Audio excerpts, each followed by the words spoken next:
everyone, and welcome to my YouTube channel. My name is Cassie, also known as KnittaCass, and this is my YouTube channel where I share about the things that I am knitting, some of the patterns that I'm drooling over, books that I'm reading, family life on the farm, and a spice of mental health. So grab your favorite beverage and your current projects and come join me. So today is Saturday, January 7th. So this is my first podcast of the year. I have not podcasted in several months. So my goal is to be better about this and at least do once a month. I'd like to do more, but I think when I set a goal that's a little too challenging, then I just kind of don't do it at all, which I think was part of my problem last year. So cheers to a new year and to making some new goals and feeling a little more confident. So first of all, I'd like to show you some of my finished objects. So some of these finished objects have already been gifted, so I'll have to put some photos in. I made a vanilla hat for my son Wyatt, a vanilla hat for my son Michael, a vanilla hat for my husband, a hat with a deer on it for my youngest Weston, and a pair of socks for my daughter. They are the Summer Sock Camp by Kay of the Crazy Sock Lady, and I cast those on in July for my daughter. She was currently living out of state and I wanted to send her a nice little token of my love. And life and other patterns that got me kind of more excited jumped ahead of the ball, and I just finished those socks right around Christmas time. So I'll put a photo of those. She absolutely loves them. And I think that's it for finished objects that I have gifted. I have finished this pair of socks. It's a really short pair of socks. It is by Grace May Designs. I'm gonna have to write the name of the pattern below. It was super fun to make. I used it in one of the Desert Vista Dye Works. No, I made it out of one of the colorways. I think it's called Be My Valentine by the Lopsided Crafter. And so they were really fun to make. They've got really nice colors. It was a really simple, intuitive pattern, but it looks just like really kind of refined. So that was really fun. I made it over the summer. And this one you might have seen. I honestly don't know what I showed and didn't show. So this is my Twisted Sister socks. And so it's got these nice twists and turns, and they twist into each other. So if you have the pair of socks together, the twists meet. They move at a diagonal.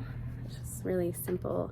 Some cable work with some kind of staggered off to the sides. This was out of one of my Yarnable colorways. I think it was Sweet and Sour. I don't know. I do know it was Yarnable from Hypnotic Yarn, and it was a really pretty yarn. It was really delightful to work with. It's super, super soft. So that is my Twisted Sister socks, and I'll put a picture of some of the finished objects and these finished socks so you can see what they look like.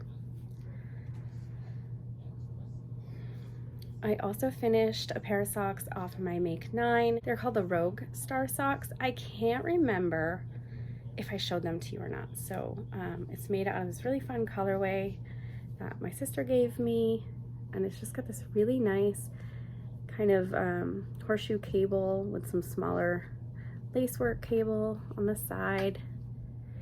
It's super, super fun. It was really fun to make. It did become pretty intuitive, and it was one of those patterns that as you're making them, you can't wait to keep going to like the next like fancy stitch. And these are by Amy Loberg of Fiber Wild. And this other sock whip is also a design by me. This is called Meme's Quilt Socks.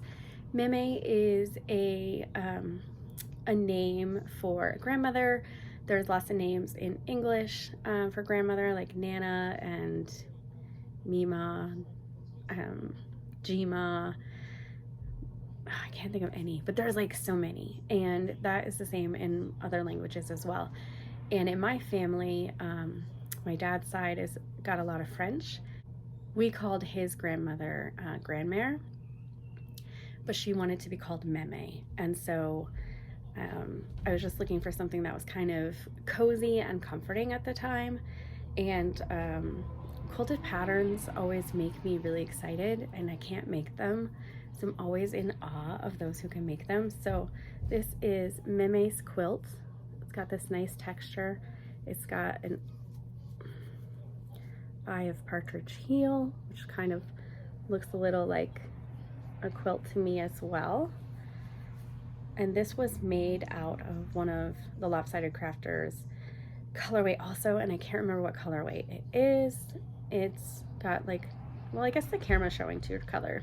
It's got this really nice pink that's kind of a tonal, and then it has a tonal gray in it. So that is Meme's Quilt Socks pattern. I think that's it for finished objects that I can show you, but I did kind of take a page out of Kay of the Crazy Sock Lady's habits. So she had started a knitting journal, I think 2 years ago, and had written, kind of used it like project notes. So the pattern, who it's by, who you made it for, maybe some, what stitches you use, what little notes, cast on date, and finish date or cast off date. So I did start doing that.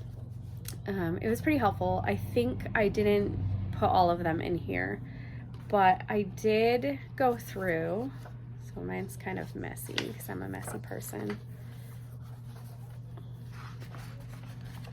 This is the only one that I put the yarn in it. That Kay was putting little pieces of yarn in her project book for a little while, and I had decided I was going to do that, but I only did it for that one.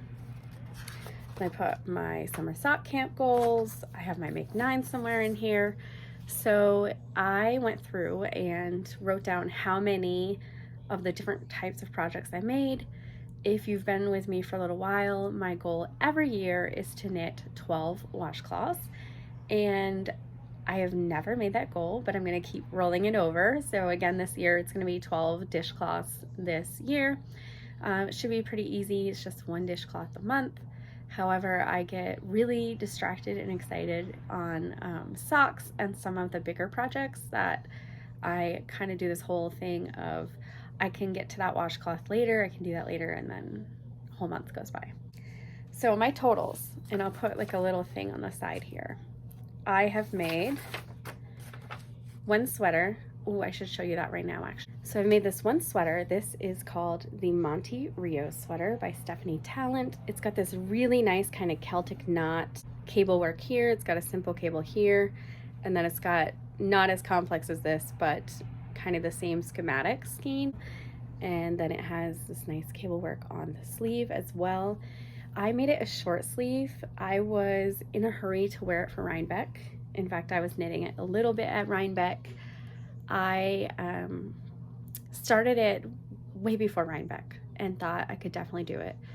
And I have knit two sweaters that I wasn't really impressed with. I like that they're a sweater, and I like the way they look.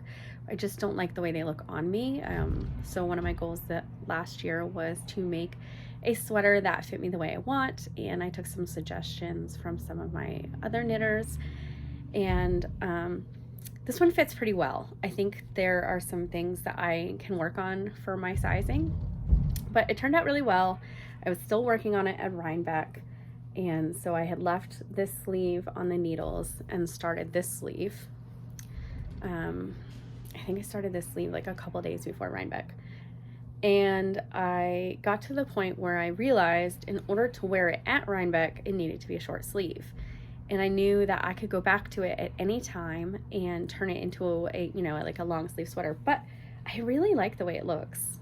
And I kind of just did like a simple little rib, which isn't showing up as well on this side. It shows up a lot better on this side. Well, maybe it's about the same. In person, it looks a lot more prominent. So this is the sweater, dragon fruit colorway. It is DK weight, and it's from Knit Picks. I super, super love it. It's the only sweater that I made this year.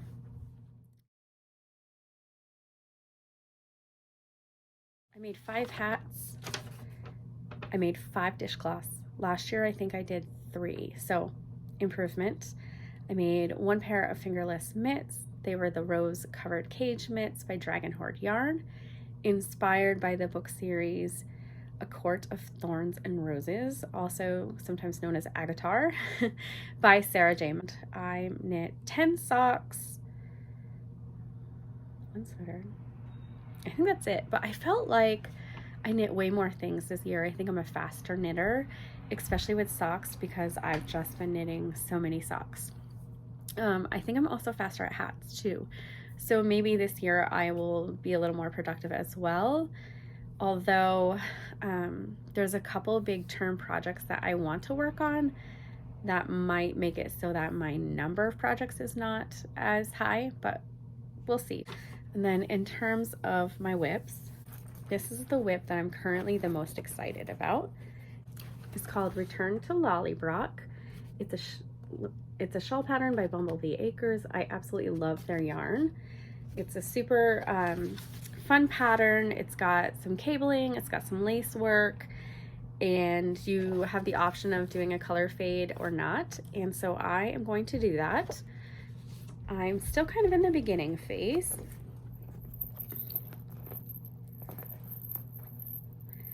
This is what I have so far. So there's some lace work in the center. There's some cable work on the side. Then there's like sort of like a picot edging that when you block it, you're gonna kind of pull them out so it makes kind of more points, those are really fun to make. This is in their shimmer sock base, and the colorway is Rhaenyra's Targaryen from the House of the Dragon series.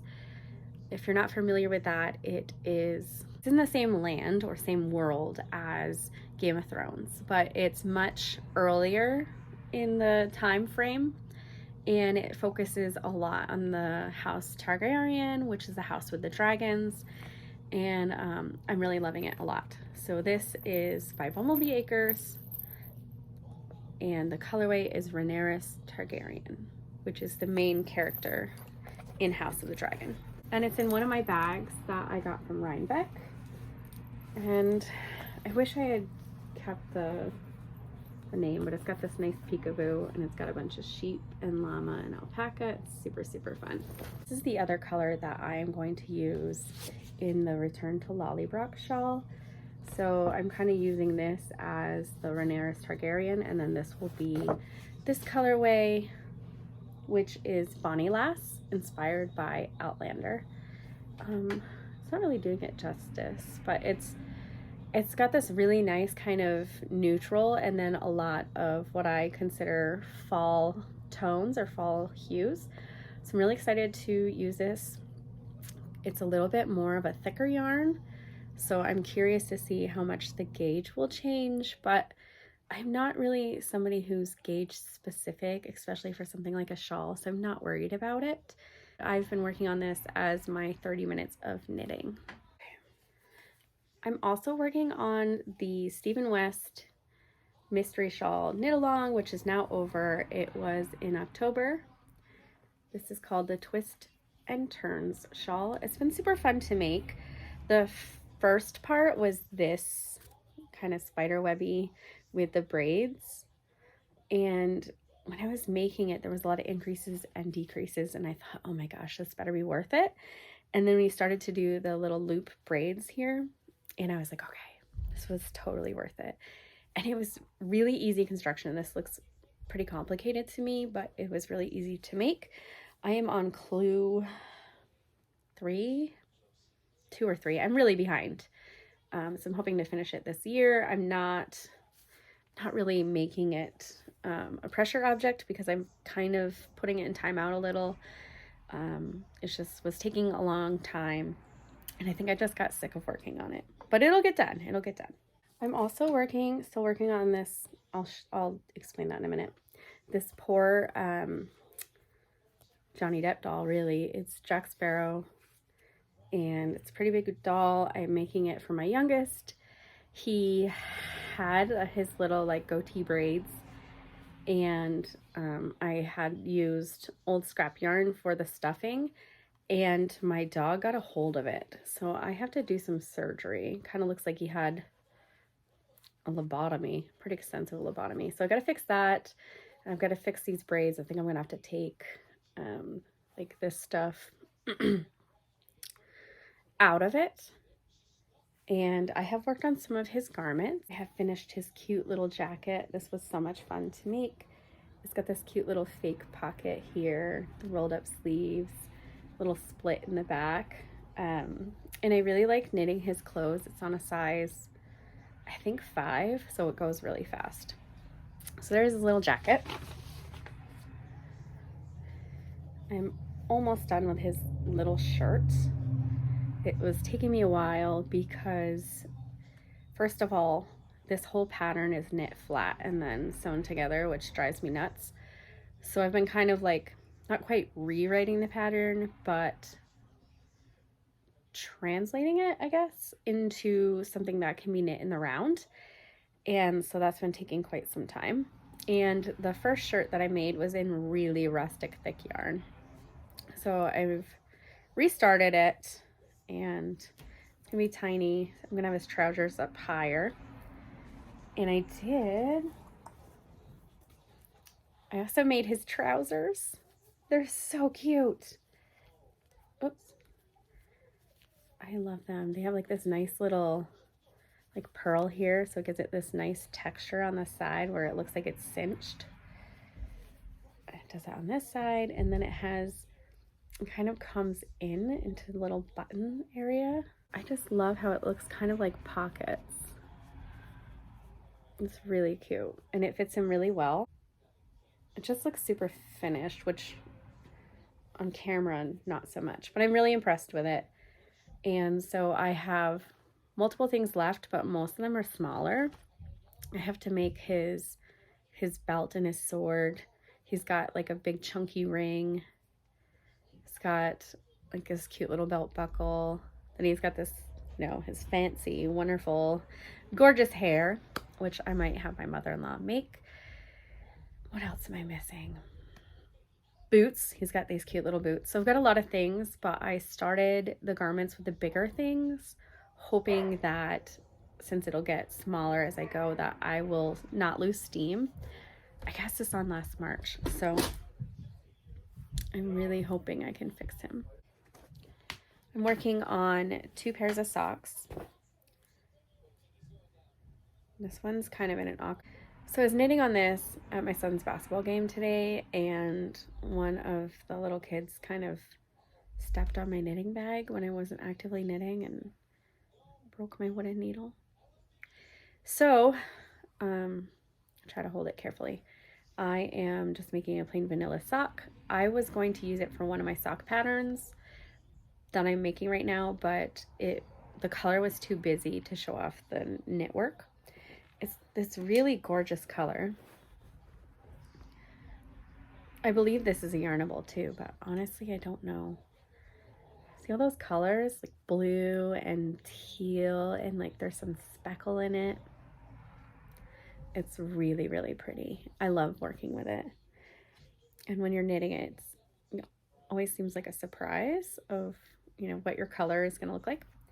So it's very motivating to keep going. I have my pattern on the needles, and it's still in like the rough stages where I draw it out, knit it a little, not quite like it, rip it back, want to keep the same theme, kind of change it a little bit or change it completely in some cases. So it is in the very rough stages. I'm not sure when it'll be out. I'm kind of taking my time with it, and I'm very excited about it. I did want to show you, it's not quite an acquisition part of my podcast, but this basket, I've always wanted a basket like this, and I got one at Rhinebeck, and I'm so happy, and it's really big, so it fits a lot of things. I also got this really heavy one too. This is made out of scraps. It is by Doria Designs in New York, and it is just super cute. There's some pockets where it has the little hole for the yarn to come through. There's a pocket in just about every little side on the outside, and then it's this huge bag, and it's pretty thick, so it holds a lot of things. And right now it is currently collecting anything that's near me. And this is the yarn that I am making my pattern out of. This yarn is by Hannah of the Corner of Craft, or Chromatic Yarns. I'm gonna have to look at the pattern. So it was released last year. Yeah, last year. I was gonna use it as my Christmas Eve cast on. It came with a kit. It was supposed to look like, on the edge of the sock, I don't know what number, but D something. So it was like a dice with so many different numbers. If you're a D&D fan, you totally know kind of what I'm trying to say, and you're probably laughing that I look clueless. But anyways, it has a nice little dice on the side, and it's supposed to kind of look like a Christmas tree, and it's super cute. I cannot figure out the pattern. I just can't do it. So I'm reusing the yarn. See all those gorgeous colors? Like from a distance, kind of just looks white. Well, I guess not in my lighting. My lighting's really good today. Yeah, so pretty. In terms of what I've been up to, I went to Rhinebeck in October. It was so awesome. It was just well worth the hype. It definitely met my expectations, actually surpassed my expectations. I met a lot of people on the hill. I met Natalie of Nitty Natty. I met Chevy Rell. She's hilarious. She's so cute. I took pictures with Needles at the Ready. I can never remember their names, which is terrible. Who else did I meet there? Nitty Witch was there. Vanessa, Nitty Witch. Oh man. Oh, Grocery Girls. So I don't know if they're huggers or not. And like, I totally had no self-control. Like I saw them and I just like kind of ran and like hugged them without even asking. Yeah, so that was probably really overwhelming. But it was really exciting to see them. They're like huge. It was awesome. It was so exciting. I also met one of the other members of the Love and Stitches membership. Her name is Jenny. She lives in New York. And so I got to meet her, and I got to meet her daughter. Actually, I got to meet two of her daughters and her little grandbaby, who is so precious. So that was really fun. I do have a Rhinebeck video that I will, if I can get fancy and figure it out, I'll put a little link at the top. Otherwise, I will probably put the link in the comment section below. It really shows a lot about what I saw, what I did, what I thought, some yumminess that I ate, and of course the photos with the famous people. It was really exciting to meet Natalie. So I'm part of her Love and Stitches membership. It's a membership where there's a lot of chatter, make-alongs, Zoom groups. There's like multiple Zoom groups every day that you can join, and everyone is really sweet, cheers each other on. I've even learned, they've taught things to me, I've taught things to other people. It's very welcoming and it's a lot of fun. We do some special events, and we have done a lot of interviews with some people in the fiber community, which has been pretty great. And I just really enjoy being part of that community. So I have been in the Love and Stitches membership since it was created. It was a very small amount of people. I want to say 50, but I'm totally just making up a number, but it was really small. And that was 2 years ago, and it has grown unbelievably. It has been amazing. And so we've also done some swaps, and this year we did a Christmas Advent swap. So if you wanted to participate, you could choose 12 or 20 minis of your stash. My partner and I both she liked speckles and variegated and tonals, and I like self-striping and also variegated and tonals and speckled.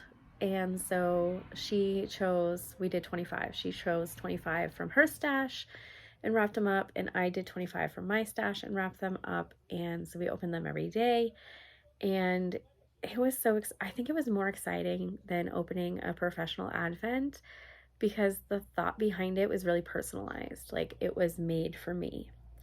and the cost of the advent was just what it cost me to ship to my partner.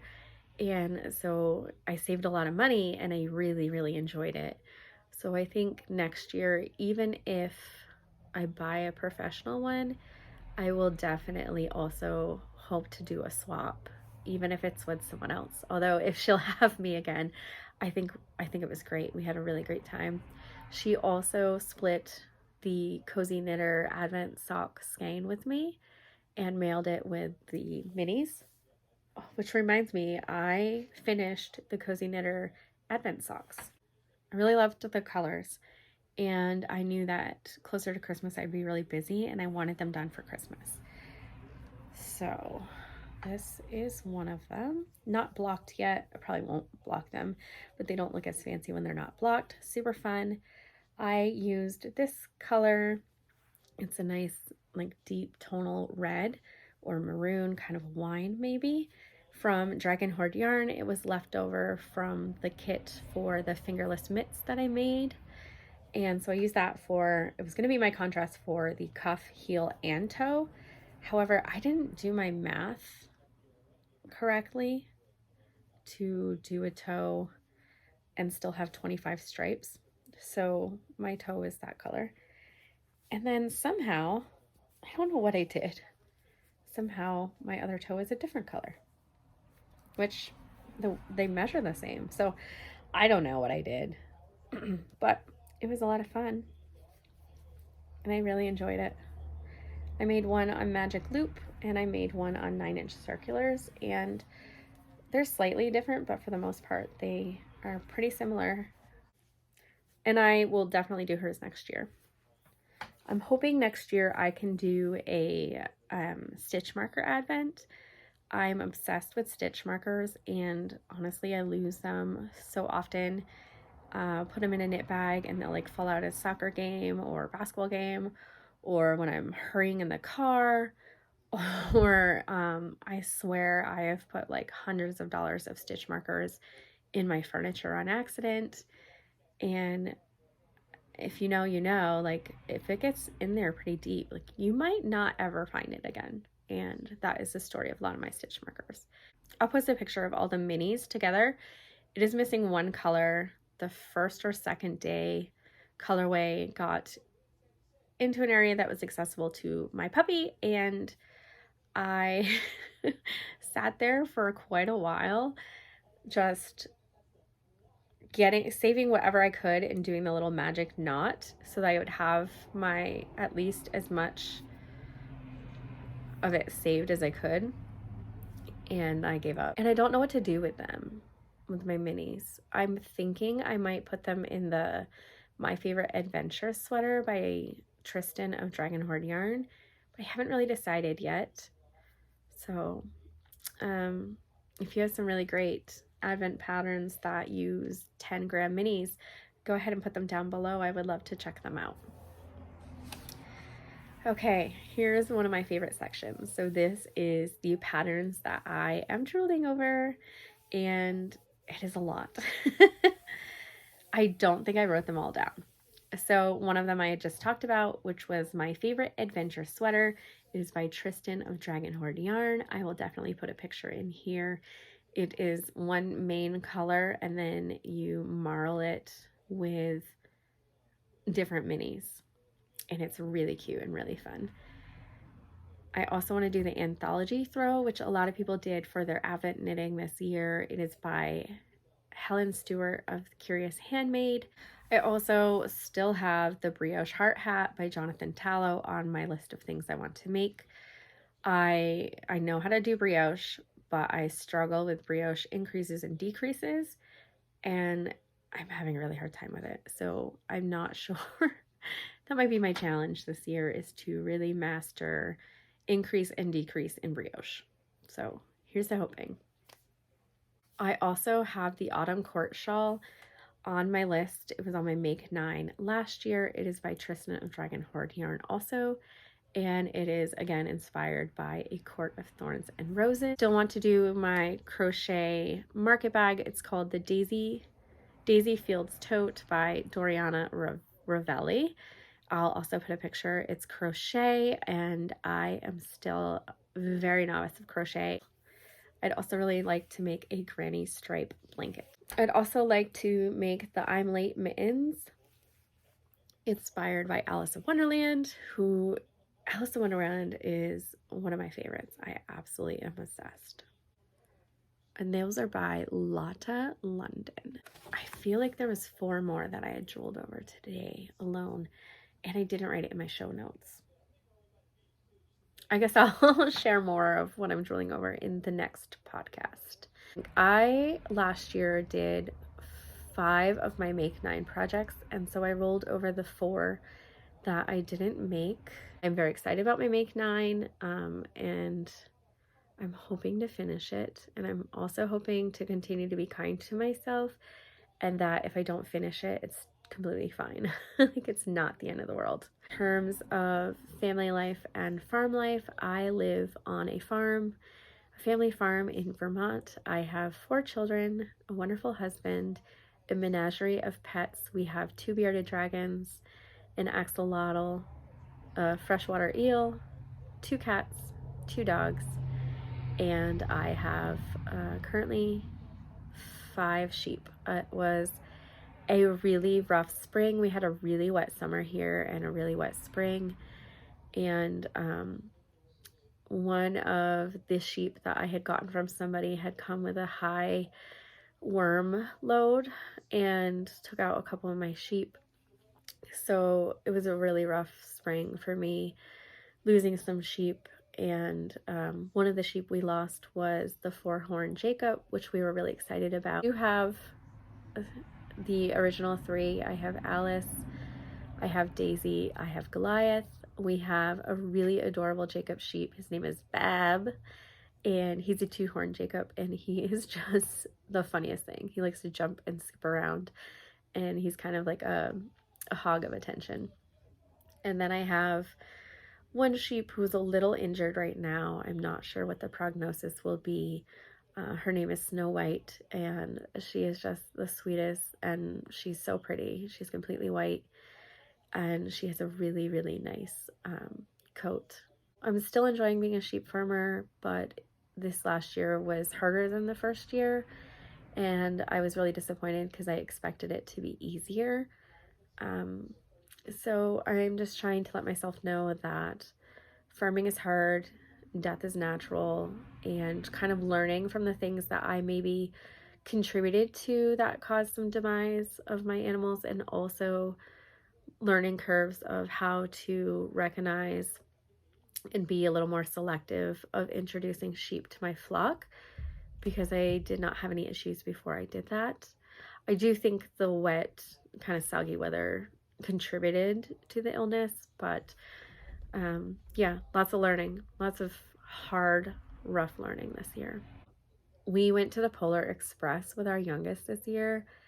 Oh my gosh. So obviously it was on a train, and we went to the North Pole, and on the train, just like the movie, there was people singing. There was people with trays of hot cocoa handing out hot cocoa. There was some elves. There was some gingerbread cookies, popcorn. There was a hobo, that's what they called him, kind of wandering the train, and it was part of this like fun game to either tell on him or just like kind of entertain him and not say anything. He was super funny.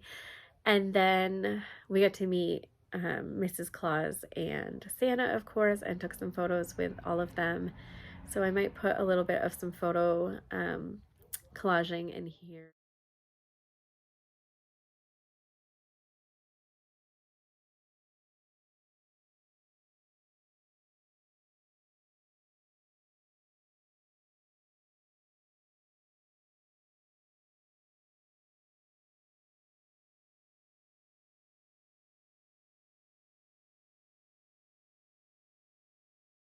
If you're interested in some video footage, you can check out some of my Vlogmas reels on Instagram. I had a lot of issues filming my Vlogmas this year and ended up compromising, for lack of a better word, and creating little Instagram reels. You would find it on my Instagram at KnittaCass, and it should be in my feed. Last year, my daughter had a lot of physical and mental health needs that made it so that I was unable to keep traditional work schedule. And starting last March, I was able to kind of slowly get back to normal, and I am now at nearly full time. I have 1 day off a week. That's pretty consistent. So 4 days. And I'm really enjoying it. If you don't know, I am a nurse and I work for home health.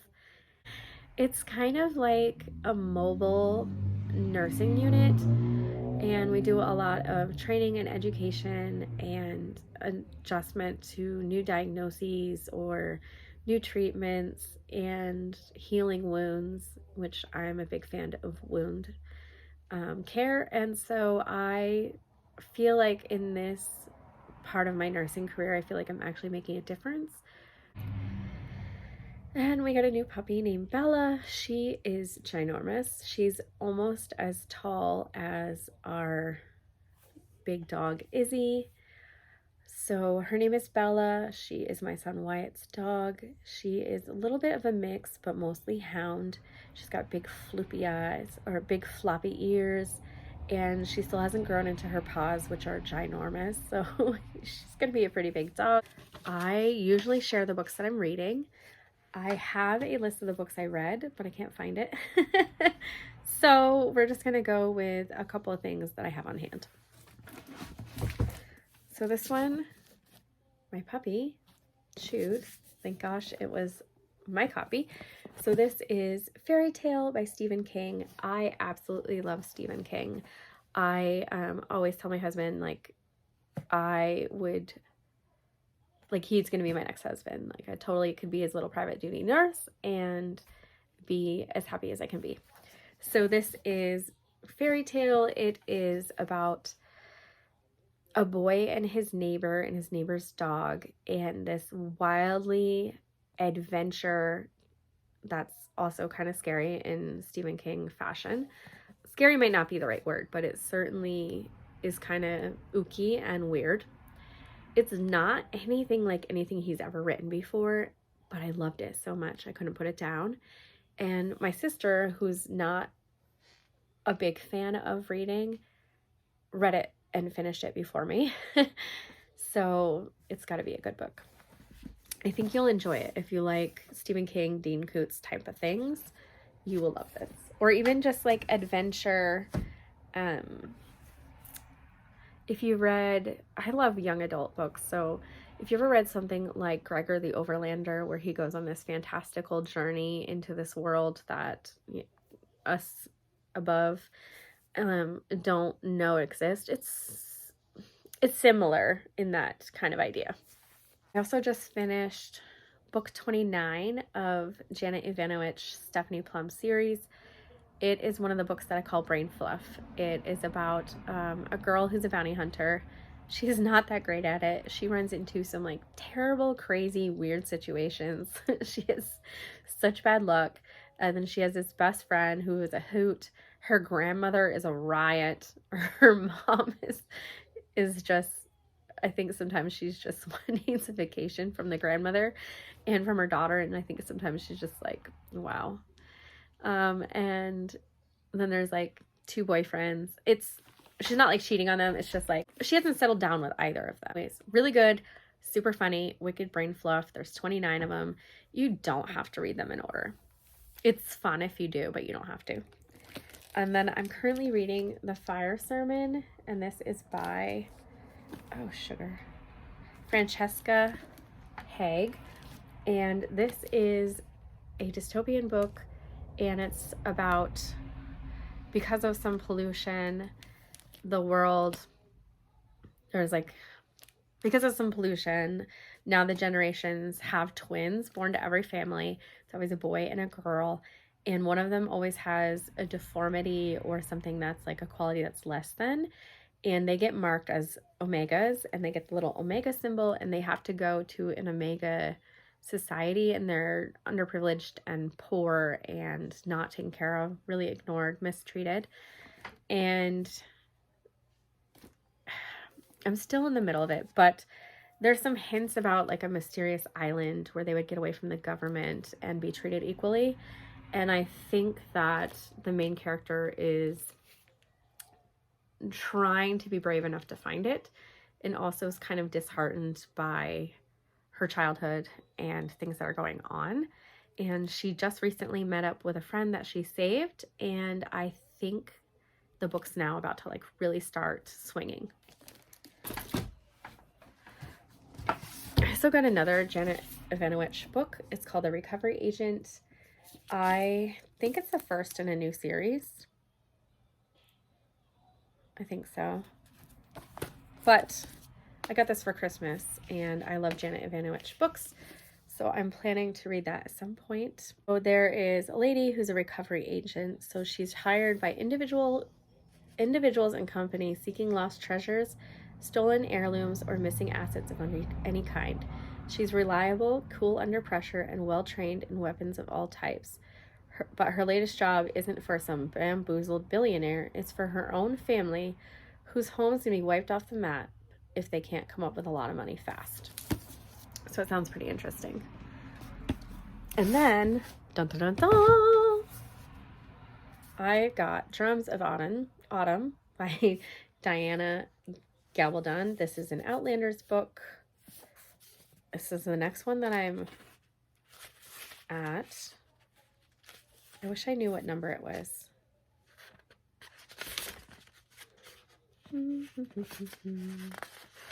Oh, here we go. 1, 2, 3. Book 4. Yep, book 4. And if you haven't read Outlander, I highly recommend it. There's also a TV series if you want to watch the TV series. I don't enjoy the TV series because it doesn't feel as magical to me and as enchanting as when I'm reading the book. I think I'm really attached to like maybe the way it's portrayed in the series isn't necessarily how I portray it in like my envisioning of what it looks like, and I'm really happy and content with my world, my way. But I highly recommend jumping on the Outlander train and either reading the books or watching the movie, or watching the series. I think that's it for all I can remember about books. I know that I read a couple of Colleen Hoover. She writes some really twisted books and suspense mystery books, and she's pretty popular right now. I enjoyed both of them. One of them was Verity, and it just really bothered me. There was a couple things that I just really couldn't tolerate in it, but I had to finish the book because it was good and I needed to know the answer. That's why I'll have to put it down below. It's called To Tell You the Truth, and it kept me on the edge of my seat. It is about a girl who her brother ends up missing when they're younger, and then her husband ends up missing when she's grown up, and they're trying to figure out the connection and whether she's innocent or not. There's some hints that she might not be, that she might have some mental health breaks that make it so she's a poor historian.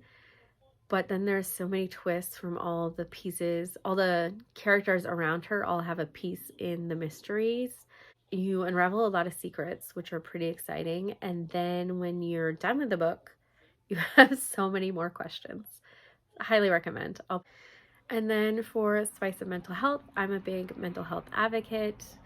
I feel like there's a lot of stigma in our world, and I want to be part of the change that makes it so it's less stigma and more of an open conversation.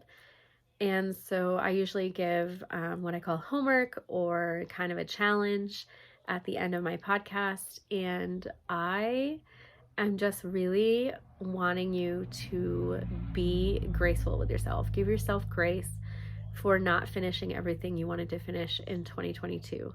Give yourself grace for maybe you don't know what you want to do in 2023. Maybe you're overwhelmed with the thought of setting goals because you're afraid of failing or you don't know where to start. And so I just want you to be gentle with yourself and give yourself grace to not know and to not have finished, and know that you're not a failure, you're still a success. And wherever you're at, you're doing exactly what you're supposed to be doing. And so I think that is it. I will see you all next time. I hope you have some happy crafting. Bye!